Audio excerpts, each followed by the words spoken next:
જય મુરલીધર ગૌશાળા ટ્રસ્ટ, ગામ થોરડી, તાલુકો ગીરગઢડા, જિલ્લો ગીર સોમનાથ.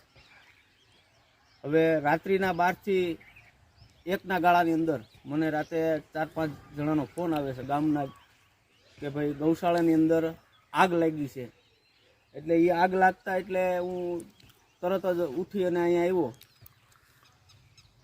એટલે ત્યાં તો સમગ્ર વસ્તુ બધી નિરણ કાંઈ ઘાસ હતું એ બધું બળીને ખાક થઈ ગયું હતું. અને ઘાસમાં 3 ગાડી સૂકું ઘાસ હતું અને બીજું હતું 3000 પૂરા જુવારની નિરણ હતી અને 3 લારી હતો પાલો. એ બધું સળગીને ખાક થઈ ગયું છે. અને પતરાનો શેડ, પતરા અને દિવાલો પણ ધરાશાય થઈ ગઈ છે અગ્નિના કારણે. અને આની પહેલાં પણ અમારું જે કૈલાસધામ સ્મશાન છે, સ્મશાન ગ્રહની અંદર પણ લાકડા 3 લારી હતા, એ પણ સળગાવી દીધેલા છે. આ વારંવાર આવું કૃત્ય કરે છે. એટલે અમારી માગણી એક જ છે કે આને સજા, સખતમાં સખત સજા મળવી જોઈએ.